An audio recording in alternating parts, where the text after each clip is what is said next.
tipo de dieta que eu quero falar nesta noite. Eu quero falar de uma dieta que vai agir no seu interior. Eu quero falar de uma dieta que vai embelezar o teu espírito. Para você cada dia ter mais belo aos olhos de Deus. E fará que você seja agradável a Deus. E fará com que você seja íntimo de Deus. Quantos querem entrar nessa dieta? Diga glória a Deus. Mas irmãozinho, o que é dieta? Falando de uma forma geral e simples, dieta é você escolher, é você selecionar aquilo que você vai comer. E por que é que as pessoas fazem dieta? Uns fazem para emagrecer, outros para ganhar massa muscular, outros para melhorar o condicionamento físico ou por causa de um problema de saúde. Mas uma coisa, todos vocês que estão aqui nessa noite irão concordar comigo, que fazer dieta não é uma coisa muito fácil. Todas as vezes que você procura entrar na dieta, sempre aparece um abençoado para te convidar para ir a uma pizzaria. Todas as vezes que você diz, na segunda eu faço, entro na dieta, aparece alguém te convidando para almoçar. E quando você chega na casa dele ou dele, irmãos, é uma feijoada com tudo dentro. Aí você olha e fala, Senhor, eu não estou conseguindo resistir. Ou então a pizzaria, é aniversário, toma refrigerante. É assim, não é, irmãos? Aí quando você vê, você já saiu da dieta. Falando espiritualmente, também é assim. Quando você se posiciona, sempre vem alguma situação para tentar resolver o teu propósito que você colocou diante de Deus. Mas nessa noite eu vim aqui te dar um exemplo. Eu vim aqui falar de uma pessoa que fez dieta há 70 anos. E quando já era velho, foi jogado dentro de uma cova. Mas o leão não sentiu cheiro de carne. Porque ele vivia na dieta. Irmãos, hoje nós vamos entrar na dieta. E o nome de Deus será glorificado na nossa vida. Quando nós olhamos e estudamos o capítulo 1 do livro do profeta Daniel, o texto vem narrando que durante o reinado de Joaquim, rei de Judá, Nabucodonosor, filho de Nabopolassar, rei da Babilônia, sitiou Jerusalém. Aí eu fui estudar para ver o que é sitiar. E descobri que sitiar é a mesma coisa de cercar. É uma estratégia de guerra, é uma tática de guerra. E antigamente, como as cidades eram muradas, os exércitos, como queriam invadir uma cidade, primeiro eles cercavam aquela cidade. Ninguém podia sair nem entrar. A comida ia acabando a cada dia. A água ia acabando porque ninguém podia sair para buscar. E depois que os habitantes já estavam enfraquecidos pela fome, eles quebravam os muros da cidade, faziam uma brecha, entravam por aquela brecha e subjugavam aquela cidade. Era dessa forma que os exércitos antigamente agiam. Agora perceba comigo que muitas das vezes é isso que o teu e o meu adversário tenta fazer em nossa vida. Ele tenta nos dar a ideia que estamos cercados. Ele tenta nos dar a impressão que Deus não está nos ouvindo e que não há mais socorro ou livramento para a nossa vida. Você lembra de Jó? Cada um dos empregados vinha e contava uma tragédia. Mas teve um em particular que muito me chama a atenção. Quando ele diz, fogo do céu caiu e consumiu as suas 7.000 ovelhas. Satanás estava mandando um recado para Jó. Ele estava dizendo para Jó, ei Jó, até Deus está contra você. Talvez você entrou aqui nessa noite e você está pensando contigo, Senhor, aonde tu estás que não está vendo este vento que eu estou atravessando? Eu quero te dizer que a cidade tem dono e a cidade é você.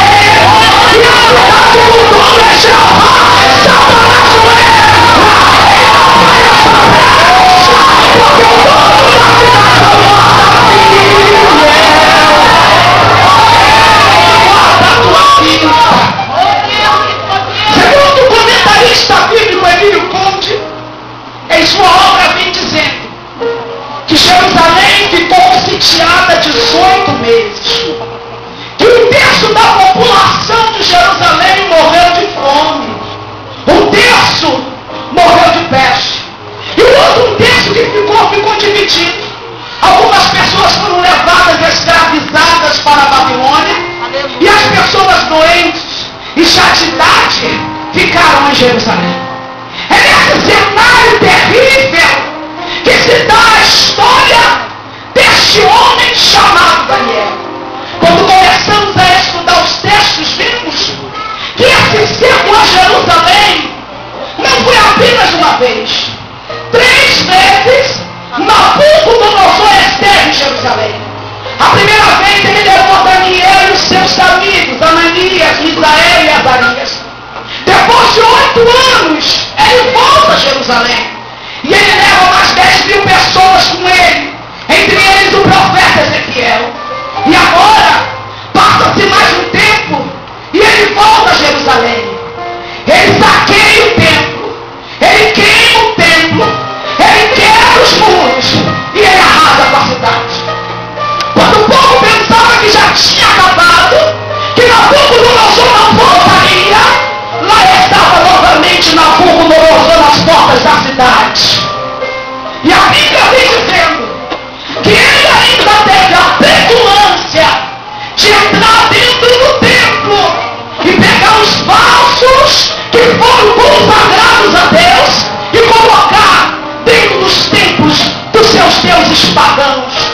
Eles tiraram os vasos do templo de Deus e levaram para o templo de Marduk e Acu. Irmãos, eu estou aqui nesta noite falando de um assunto que muitas das vezes é desprezado por muitos. Porque não quem não quer ouvir dizer que a providência está chegando, quem não quer ouvir dizer que a chave está na mão, mas eu vim falar de uma coisa, de uma chave espiritual que vai abrir a porta do céu para a tua vida. Eu vim falar de santidade.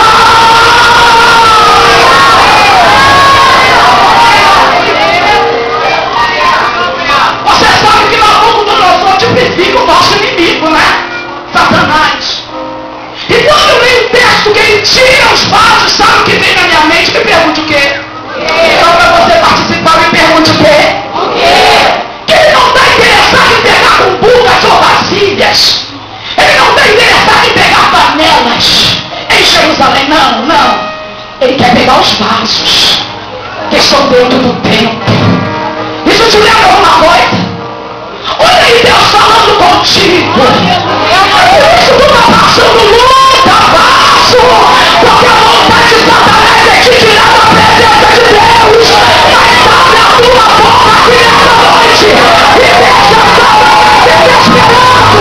Porque apesar de tudo, você continua na presença. Você continua no papai.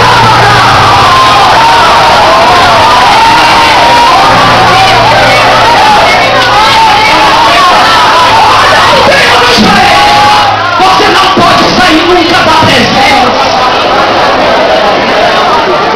Ele diga para ele, pode ser crise, mas continua na presença. Socorro e livramento virá da parte de Deus.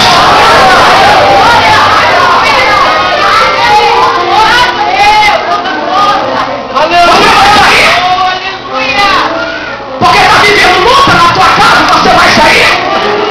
Porque está passando processo no teu casamento, você vai sair? Essa é a proposta do diabo para a tua vida. Vem, vem, sai, sai. Mas vive Deus e vive a minha alma. Eu vou dar essa oportunidade. Eu vou falar, eu vou falar, eu vou falar. O tempo passa, a luta passa, a tribulação passa, mas Deus continua, Deus continua.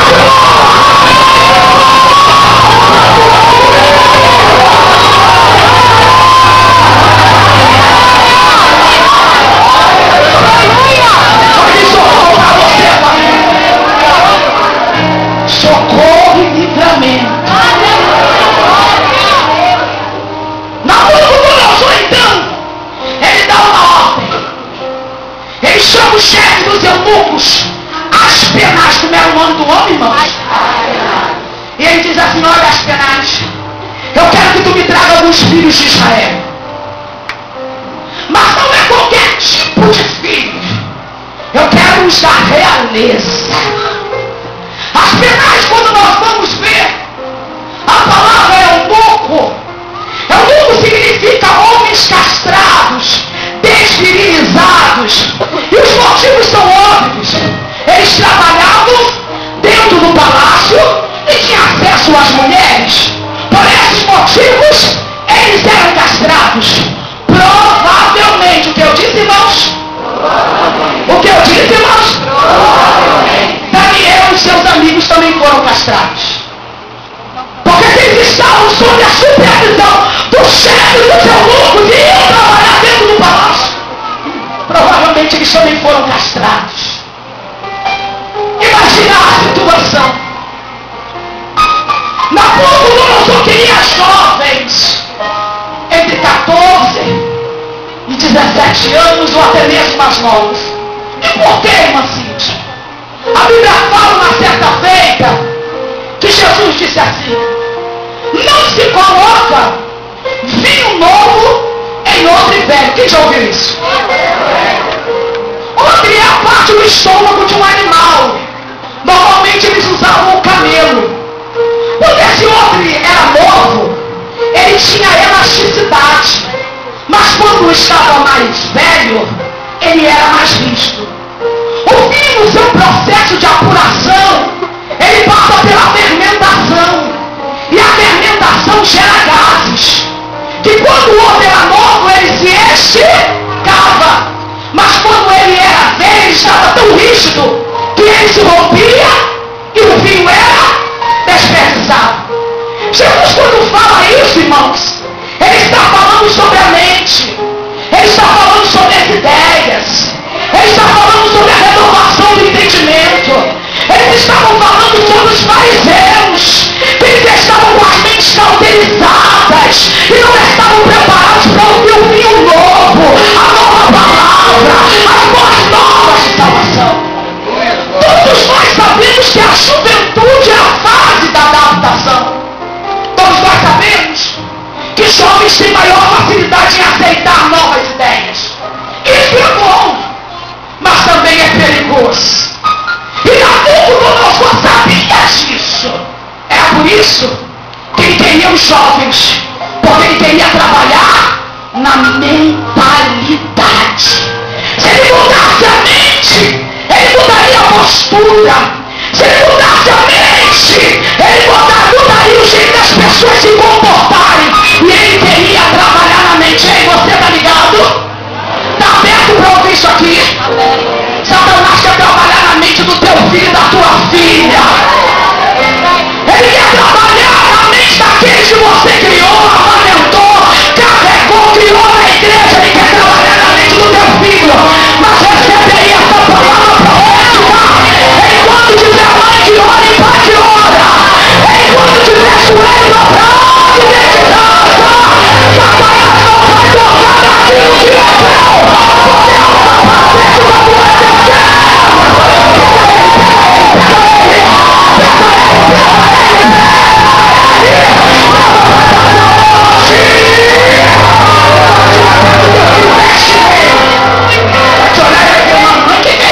tu tá de capacete agora. Sabe por que eu cheguei a essa conclusão? Me pergunte por quê. São simpáticos comigo, me pergunte por quê. Porque Nabucodonosor não levou nenhuma mãe. Ele não levou nenhum tutor. Os jovens estavam por conta deles mesmos e por conta de Deus. Há uma frase na psicologia que diz assim: que nós somos produto do meio em que vivemos. É isso? Nós somos produto do meio que vivemos. Mas quando eu olho a Bíblia, eu vejo que a história não é bem assim. Eu não sou produto do meio que eu vivo. E nem você é produto do meio que você vive. Quando eu olho para a Bíblia, eu olho um jovem chamado Samuel, que foi criado numa casa corrompida, que era a casa de Eli, com dois homens prostitutos, que era Ofni e Finéias. Mas a Bíblia diz que mesmo sendo criado naquele meio, ele continuou íntegro a Deus. Querido, eu quero profetizar que nem nessa corrupção nós vamos continuar íntegros para Deus, separados para Deus. Eu estava no Amazonas, sentado na mesa comendo,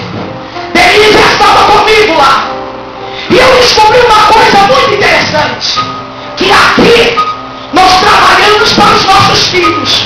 Mas lá não. Os filhos trabalham para os pais. Aqui eu visto a roupa da Ana Beatriz. Eu dou a comida na boca. Eu faço o sapato. Preparo a mochila. Boto dentro da van para vir para a escola. Lá não. Quem acorda primeiro é a moça da casa. Aproximadamente 13, 14 anos já é moça responsável lá no Amazonas. E a mãe, quando acorda de manhã, diz: Raiz, você já preparou o café para os meninos? Raiz, você já tratou do peixe? Já cuidou da roupa?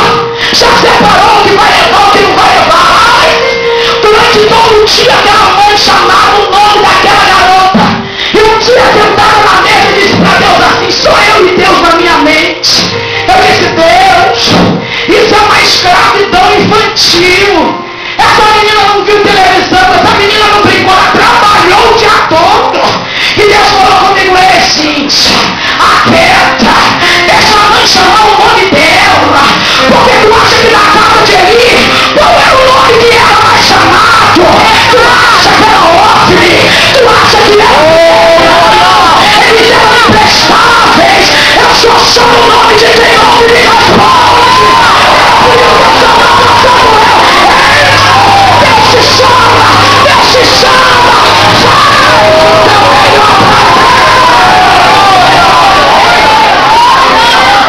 E não reclama das responsabilidades que Deus coloca sobre o seu ombro. E não reclame, porque você tem se gastado na obra. Se gaste na obra. Se gaste na obra. Porque enquanto você está cuidando das coisas de Deus, Deus está cuidando das suas coisas. Cuidando da sua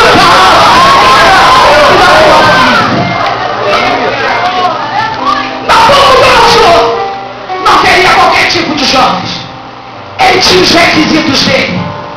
Tinham que ser jovens da linhagem real ou da família de nobres. Ele não queria a plebe. Ele não queria o povão. Ele queria de sangue real. A seleção era feita das melhores famílias de Jerusalém. E eu perguntei ao Senhor assim: Senhor, por que Nabucodonosor faz essa escolha, coloca esse requisito? E o Senhor falou comigo: Cíntia, filho de rei é o quê? Eu disse: é príncipe. E ele disse: um dia vai ser rei. Eu disse: é. Filho de nobre é o quê? Eu falei: é da nobreza. E isso fala de que eu falei: Senhor, fala de liderança. Todos nós queremos advogados na família. Todos nós queremos engenheiros na família. Mas antes de engenheiros e advogados, nós temos que ter eleição dos anos de casa. Separados dentro de casa e entregues para a glória.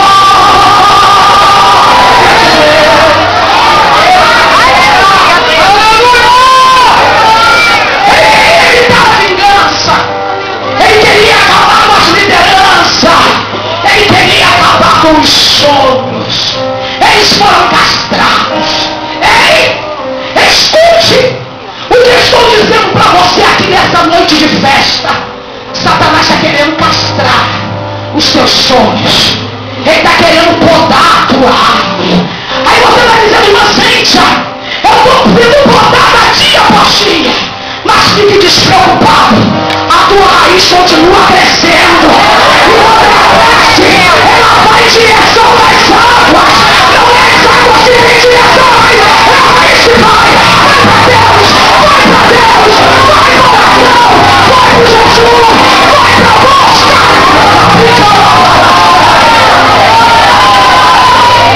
Eu vou falar com o meu pai.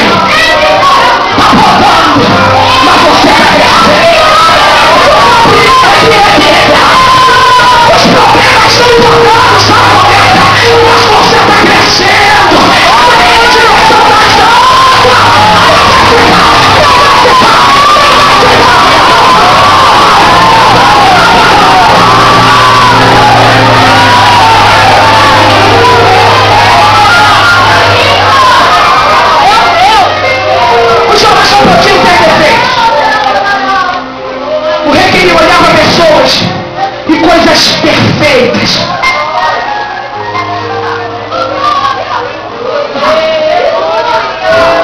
vivemos numa sociedade que valoriza o estereótipo, o que aparenta ser, mesmo que não seja, o que aparenta ter, mesmo que não tenha. Nós vivemos sobre uma doutrina da moda das mulheres, que o número é 36, 38, 40, estourando 40. Eu nem vou dizer para vocês o meu número, irmãos. Mas Cristo, Ele não está preocupado com o que o mundo quer que você seja. Você não tem que ser o que o mundo quer que você seja. Você não tem que ser o que o mundo quer que você seja. Você tem que ser como Deus quer. E você vai ter graça dele. Vai ter abundante na tua vida. Na mundo eu só queria pessoas destruídas com um dom natural. Eles deveriam saber cantar, tocar, saber falar e se comportarem para servirem no palácio. Eu fico imaginando, me pergunte o quê? Nem todos foram simpáticos comigo. Me pergunte o quê? Eu fico imaginando Daniel e seus amigos sendo selecionados. Tu pode imaginar você? Talvez Daniel pudesse ter pensado, mas eu orei para não ir, e eu estou indo. Você, Misael, eu também vou. Você escolheu os amigos de Daniel e Daniel. Agora, eles estão andando pelos desertos, cerca de 1.500 quilômetros de Jerusalém a Babilônia. Sabe quanto tempo isso dá de caminhada? 6 meses de caminhada. Dá para dar bola no pé? Dá para dar bola na coluna? Dá para dar cansaço? Dá. É como se eles andassem do Rio de Janeiro à Bahia, sem saber se voltaria, sem saber se um dia ia ver novamente a sua família. Mas quando eu olho o texto, o meu coração é motivado da glória, porque o diabo sempre gosta de tirar alguma coisa. Ele gosta de mexer em alguma coisa sempre tirando, porque ele sabe que o homem não gosta de perder. Mas entendo que o Espírito está dizendo para você hoje: o que parece perder ganho, você tem um talento, negócio, e a última palavra vai vir da boca de Deus.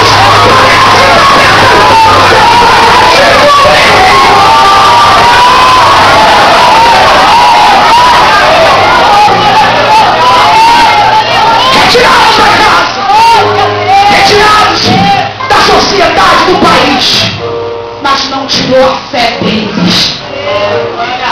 Satanás vai tentar tirar, porque o intuito dele é tirar a tua fé. Mas deixe Satanás desesperado, mas deixe ele confundido. Mesmo na crise eu olho a Deus, mesmo a prova eu olho a Deus. A dificuldade diz que Ele é Deus, Ele é Senhor, maravilhoso, poderoso.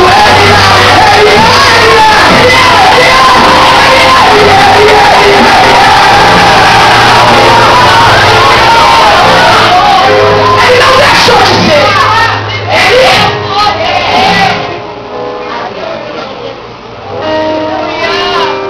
Eles foram cortados da sociedade, mas não foram cortados a sua convicção que no final o socorro e o livramento chegaria da parte de Deus. Eles foram roubados, mas o sonho de Deus não saíram de dentro do seu interior. Você está nessa luta, você está nessa prova, mas você tem uma palavra. E eu não estou pregando triunfalismo, eu estou dizendo que é bíblico, eu estou dizendo que é verdade. A graça de Deus é sobre a tua vida. Levanta a tua cabeça, bota Satanás no lugar dele, que volta a tua casa, volta a tua vida, volta a tua vida, e agora deixa o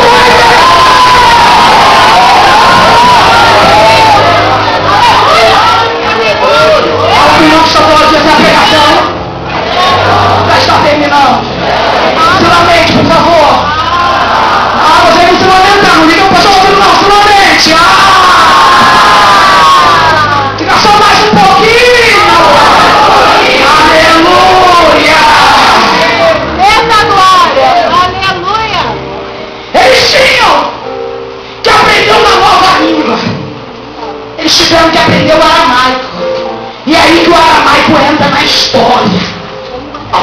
Você sabe que a língua é a identidade de um povo. Nós falamos em Portugal, fala-se o quê? Português. Mas é igual? O timbre é igual? Não. Porque cada país tem as suas características. Se eu for morar em Portugal, no meu essa aí é brasileira. Agora você fala uma língua que despenha a tua identidade. Você fala uma língua que não pode ameaçar. Você fala uma língua que mexe aqui e você não está aqui. Você está estrangeiro, estrangeira. Mas é que nós tivemos chamado o mundo, e a nova Jerusalém nos espera.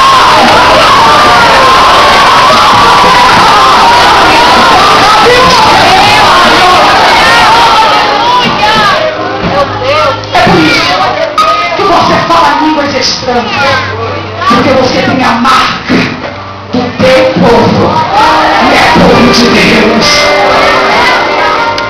Quer saber mais um negócio assim? Eu quero. Eles tiveram os nomes mudados. Me pergunte por quê? Alegremente me pergunte por quê? Porque nome fala de identidade. Nome é Shema. Shema é marca. Quando a gente fala de nome, a gente fala de marca. Geralmente quem dava nome aos filhos eram as mães. Mas elas não falavam os nomes. Elas guardavam o segredo dos nomes durante 8 dias. E somente no 8º dia, no dia da circuncisão, é que elas anunciavam publicamente o nome da criança. Circuncisão significa aliança. No dia que elas iriam fazer aliança daquela criança com Deus, ela pronunciava o nome, para que todos soubessem o nome daquela criança. E quem dava o nome tinha autoridade sobre aquela pessoa, sobre aquela criança. É por isso que Adão deu nome aos animais e não Deus, para que Adão tivesse autoridade sobre os animais. Quando eu li isso, a minha mente foi um Deus, e eu glorifiquei Deus dentro da minha casa, porque a Bíblia diz que desde o ventre da minha mãe eu fui chamada pelo meu nome. E quem é o nome tem autoridade sobre, Deus tem autoridade sobre ele.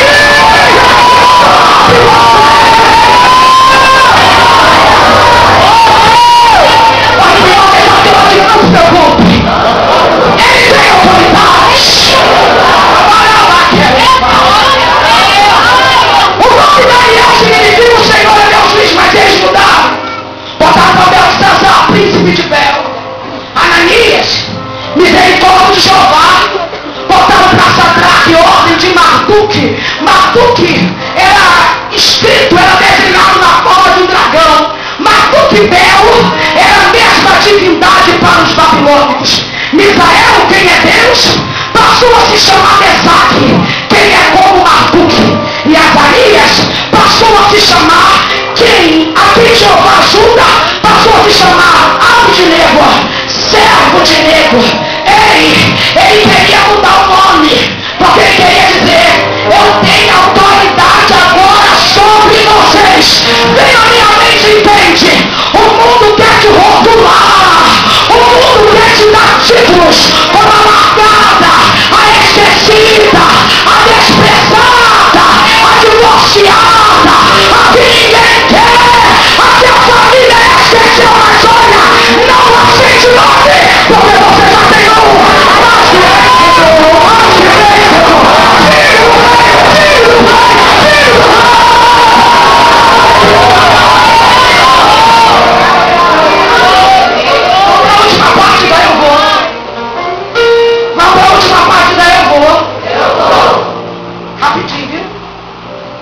Eles tinham uma última coisa. A comida, diga assim, a comida. Era um problema. Eles tinham que comer da mesa do rei. A porção que o rei escolhia. O cardápio era o rei que escolhia. O que eles tinham que comer era o rei que escolhia. Quando Daniel olhou e disse, vocês vão comer agora na mesa do rei. Eu percebo, sabe o quê? Que eles não foram para a Babilônia em cadeias, ficaram presos em cadeias em celas. Eles não recebiam chibatadas e eram maltratados. Pelo contrário, lá em Babilônia, eles começaram a comer da melhor comida. E eles ficaram em lugares espaçosos. Aí sabe o que vem na minha mente? É que espaçoso é o caminho que leva ao inferno.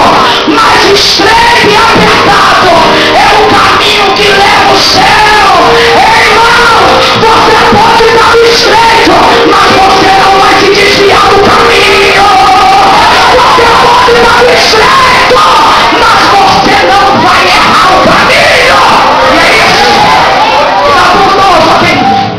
É que eles se perdessem na liberdade que agora eles tinham. Eles vivendo uma situação terrível, sendo sustentados pelo governo, comendo a comida da mesa do rei. Então por que não comer? A comida era cheirosa, a comida era bonita à vista, mas nem tudo que brilha é ouro, nem tudo que reluz é luz. E às vezes o prato é lindo, mas não foi Deus que fez. Eu voltei, às vezes a mesa está até preparada, tudo bom, mas você precisa ter discernimento, porque às vezes Deus prepara a mesa, não é dentro do palácio, é no deserto, não vai voltar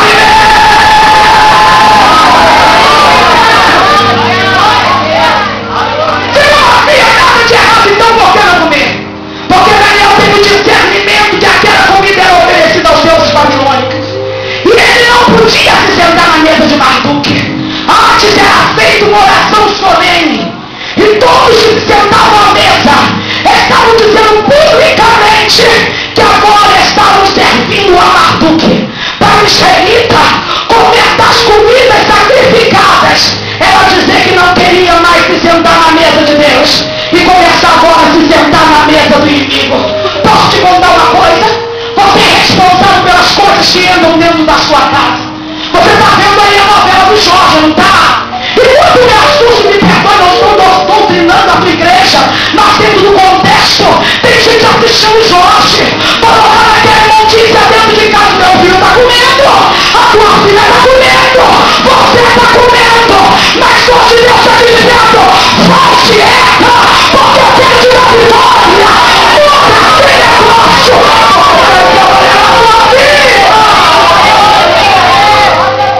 quando Daniel viu que a comida era sacrificada, ele se posicionou. Diga assim, eu vou me posicionar. Você sabe que se posicionar é firmar-se, é tomar atitude. E tomar atitude é complicado.